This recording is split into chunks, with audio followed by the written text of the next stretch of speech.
Isabelle Huppert n'est pas seulement une star, elle est une force de la nature, capable de transformer chaque rôle en une exploration profonde de l'âme humaine.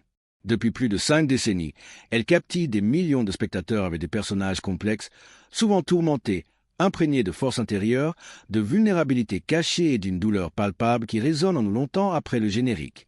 Mais qui est vraiment Isabelle Huppert derrière l'écran?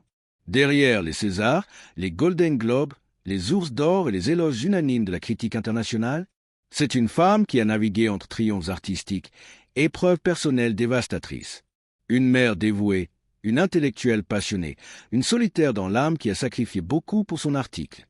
Dans cette vidéo longue et immersive, nous allons explorer sa vie au-delà des projecteurs. Son enfance dans une famille bourgeoise imprégnée d'art et de discipline, ses débuts timides qui ont explosé en une carrière fulgurante, sa vie familiale équilibrée comme un funambule sur un fil tendu, les tragédies qui ont brisé son cœur, les défis de santé qui l'accompagnent aujourd'hui, et sa résilience inébranlable face à l'âge et à la célébrité. Imaginez une petite fille rousse, frecle sur le visage, se sentant invisible dans une maison pleine de livres, de musique et d'ambition. Cet enfant deviendra l'actrice la plus audacieuse du cinéma français, collaborant avec des géants comme Claude Chabrol, Michael Haneke ou Jean-Luc Godard. Elle a osé des rôles qui terrifient, qui choquent, qui révèlent les abysses de l'humanité. Pourtant, Isabelle a toujours fui le glamour hollywoodien, préférant les marches solitaires dans Paris aux fêtes étincelantes. Elle n'a pas de permis de conduire, marche des heures pour s'inspirer, et protège farouchement sa vie privée. Ces dernières années, alors qu'elle approche des 72 ans, Isabelle fait face à des vents contraires. La perte déchirante d'un petit-fils, les séquelles du Covid qui l'ont privé d'honneurs mérités et une fragilité physique visible lors de festivals comme Cannes 2025. Mais elle ne ralentit pas. Elle enchaîne les films, les pièces de théâtre, les voix off, prouvant que l'art est son oxygène. Pourquoi continue-t-elle? Parce que pour elle, jouer n'est pas un métier, c'est une quête existentielle. Dans cette vidéo structurée en 6 parties, nous allons disséquer tout cela étape par étape.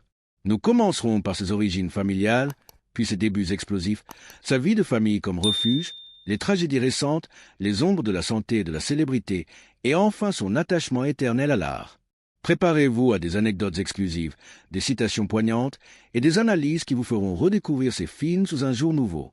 Si vous êtes fan d'Isabelle Huppert ou simplement curieux de ces figures qui transcendent le cinéma, restez avec moi. Et n'oubliez pas, likez dès maintenant si vous adorez ces portraits profonds, abonnez-vous pour ne rien rater et activez la cloche.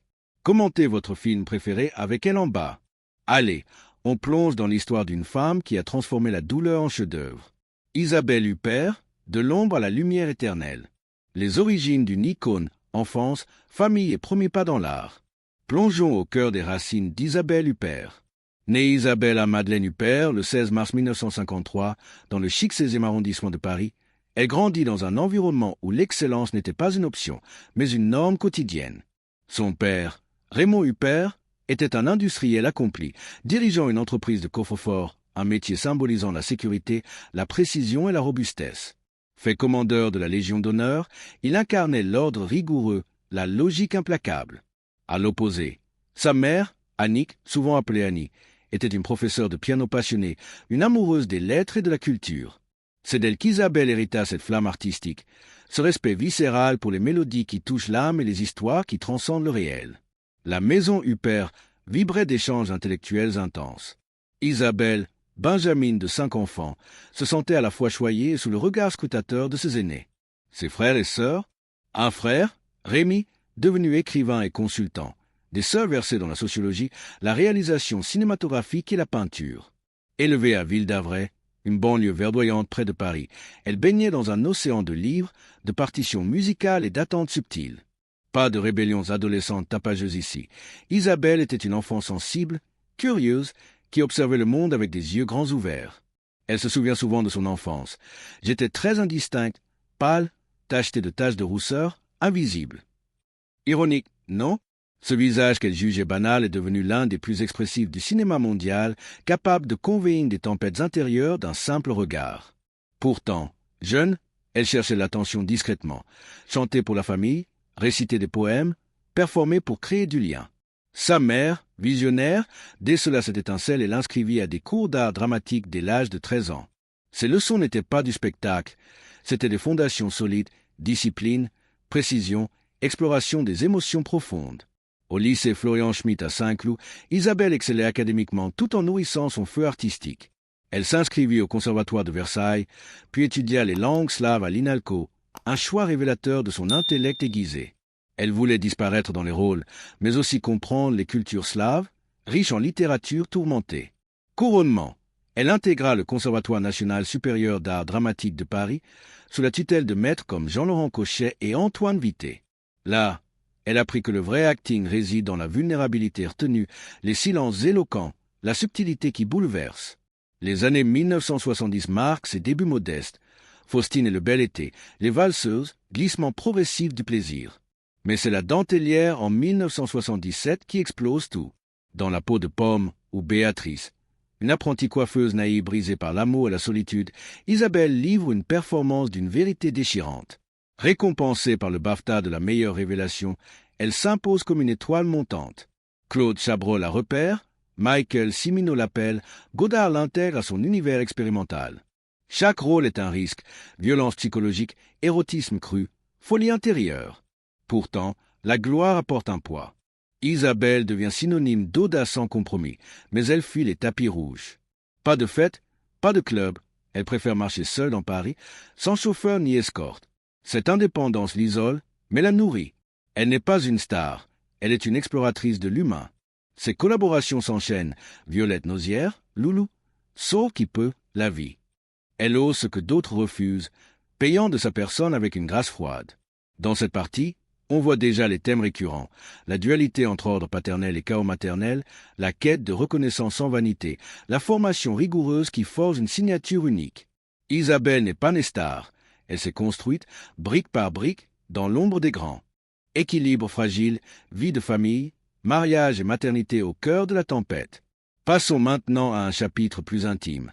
La vie privée d'Isabelle Huppert, ce refuge qu'elle a construit comme un rempart contre les tempêtes de sa carrière. Dans les années 1980 à 1990, alors qu'elle enchaîne les rôles iconiques Violette Nozière chez Chabrol, où elle incarne une parricide manipulatrice, ou La cérémonie, une domestique explosive, Isabelle tisse en parallèle une famille solide. Le public la voit en femme fatale, en victime brisée, en bourgeoise hystérique. Mais à la maison, une mère aimante, une épouse discrète, une gardienne de la normalité. Tout commence avec Ronald Chama, rencontré au début des années 80. Réalisateur et producteur libano-français, il devient son complice artistique et personnel. Mariage en 1982, une union basée sur le respect mutuel, la passion partagée pour le cinéma indépendant, loin des drames qu'elle joue. Contrairement aux relations toxiques de ces personnages, leur couple est une constante sereine. 3 enfants naissent, Lolita en 1983, Lorenzo en 1988, Angelo en 1997. Chaque naissance coïncide avec un pic carrière, Cannes, Venise, Oscar potentiel. Isabelle choisit de jongler. Plateau le jour, berceuse le soir. Comment une actrice qui plonge dans la violence psychologique préserve-t-elle une vie normale?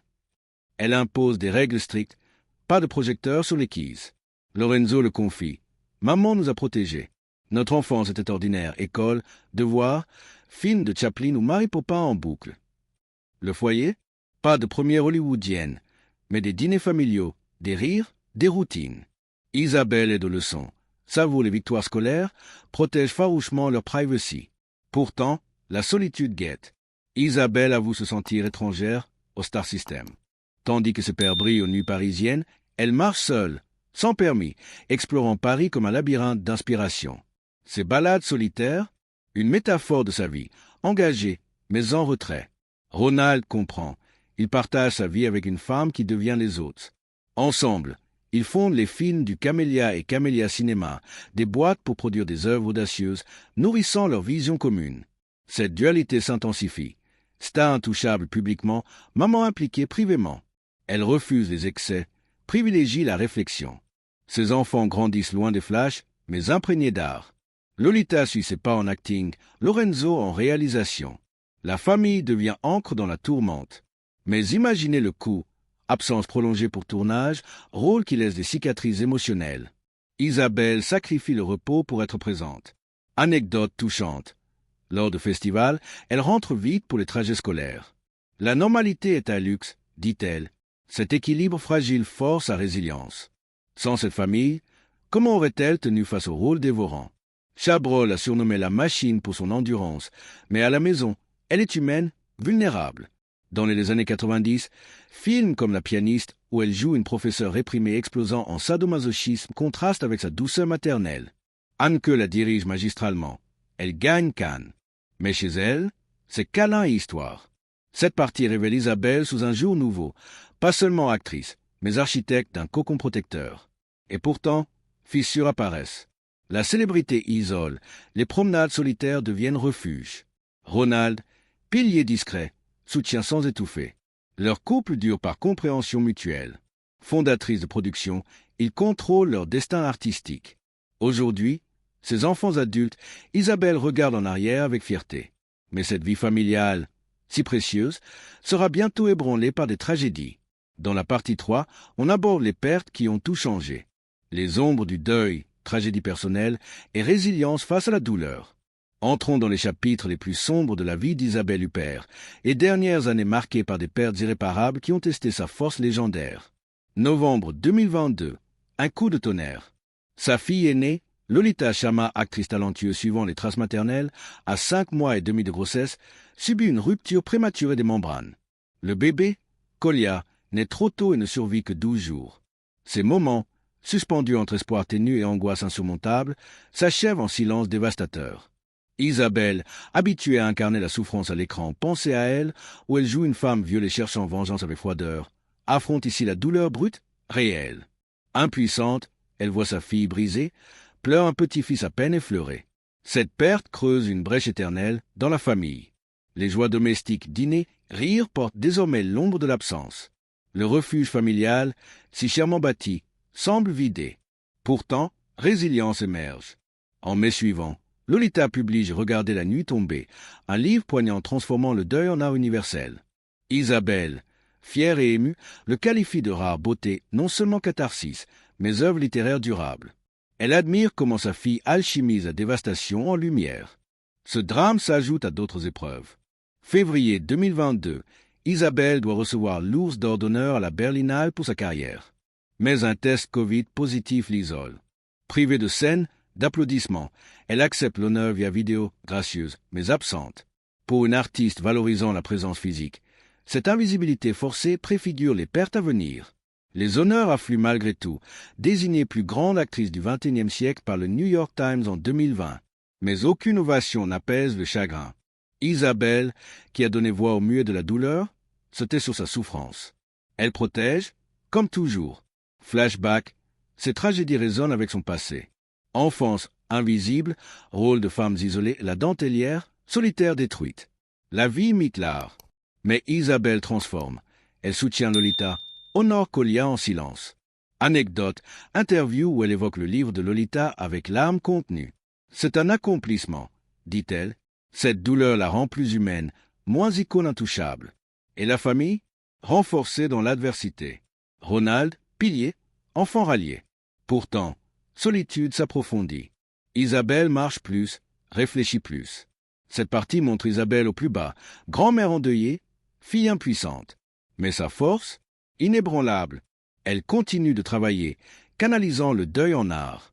Prochainement, comment la santé physique challenge cette guerrière? Les signes du temps en santé, fragilité et le poids de la célébrité. Ces dernières années, un nouveau combat émerge pour Isabelle Huppert, la santé et les assauts de l'âge. À 72 ans en 2025, elle reste hyperactive, la daronne, la syndicaliste, mais des signes de fatigue apparaissent. Point culminant, Cannes 78e édition, mai 2025. En robe chartreuse Balenciaga audacieuse, elle monte les marches. Presse mode acclame, mais vidéo virale montre une allure changée. Pas lent, posture raide, regard distant. Réseaux sociaux explosent, elle semble épuisée, vacillante. Spéculation, maladie, fatigue accumulée, effet du Covid long, Isabelle, fidèle à sa discrétion, se tait. Pas de déclaration publique. Proche confirme, elle travaille avec la même rigueur, répétition minutieuse. Contraste frappant, à l'écran, personnage puissant, en public, fragilité visible. Jadis infatigable marche solitaire, rejet du glamour, elle affronte maintenant l'inexorable. Sans permis, Paris reste son terrain, mais efforts physiques pèsent. Célébrité évolue, honneur ou à Anderson Lacaste deviennent intrusion. Lumière crue révèle vulnérabilité. Isabelle fuit toujours les spotlights, préférant réflexion à exposition. Évolution, de star audacieuse à septuagénaire contemplative. Interview, pas la gloire, mais les rôles complexes. Âge attire attention indésirée sur son corps. Pourtant, elle persévère. Rôles exigeants prouvent vitalité. Cette partie explore comment la célébrité, jadis outil, devient fardeau au crépuscule. Anecdote, Cannes 2025, elle pose avec grâce malgré tout. Admirateurs inquiets, mais admiratifs. Santé, rumeurs infondées, mais fatigue réelle d'une vie intense. Isabelle gère en privé, marche pour méditer. Bilan, vulnérabilité humanise l'icône. Elle nous rappelle, derrière la légende, une femme. Suite, son attachement à l'art malgré tout. L'art comme refuge, projet récent, théâtre et exploration intérieure. Malgré défis, Isabelle Huppert s'accroche à l'art avec ferveur. Récent film, Les promesses, mais en politique compromise, subtilité reflétant lutte personnelle. Voix dans L'île aux chiens, remplaçant Frances McDormand, versatilité prouvée. Théâtre, éloge pour la série Z de Thiago Rodriguez. Intensité intacte sur scène, répétitions immersives, vérité brute. Rituel, marche parisienne, sans voiture. Méditation mobile, inspiration quotidienne. Vision contemplative, théâtre comme connexion authentique dans monde fragmenté. Découverte patiente, dit-elle. Projet repousse limite. Collaboration internationale, genre varié. Hors plateau, attache à Paris, recoin caché. À refuge contre incertitude. Cette partie célèbre sa dévotion. Âge n'émousse pas passion. Elle explore, découvre, transcende. Exemple, la pianiste écho d'un rôle mature. Résilience artistique. Isabelle, éclat forgé par dévouement. Vers conclusion. Héritage et perspective, une femme au-delà des rôles. Aujourd'hui, Isabelle Huppert incarne l'héritage vivant du cinéma. Septuagénaire, elle défie tant, rôles audacieux, scène vibrante. Héritage, transmission à enfants, Lolita actrice, Lorenzo réalisateur. Perspective, plus contemplative, moins ambitieuse. Focus sur révélation intime. Défis surmontés, deuil, santé, isolement. Grâce, discipline. Influence, inspiratrice pour génération. Films étudiés, performance benchmark. Vie quotidienne, marche, famille, réflexion. Pari éternel muse. Futur, projet en vue, voix off, théâtre. Refuse retraite. Cette partie synthétise. Isabelle, résiliente, dévote à art. Son message, douleur force, a guéri. Quelle vie extraordinaire que celle d'Isabelle Huppert. De l'enfant invisible à l'icône incontestée, elle a navigué triomphe et abysse avec une grâce unique. Nous avons exploré ses racines intellectuelles, ses débuts explosifs, son équilibre familial précaire, les deuils déchirants, les fragilités physiques et son amour indéfectible pour l'art. Isabelle nous enseigne. La vulnérabilité est force, la solitude nourrit création, la résilience transforme douleur en legs. Avez-vous été touché par la pianiste ou choqué par elle? Quel rôle vous hante? Dites-le en commentaire. Likez si cette vidéo vous a ému. Abonnez-vous pour plus de portraits. Activez la cloche. Merci d'avoir suivi cette plongée intime. À bientôt pour d'autres histoires inspirantes. Isabelle Huppert, éternelle, énigmatique, inoubliable.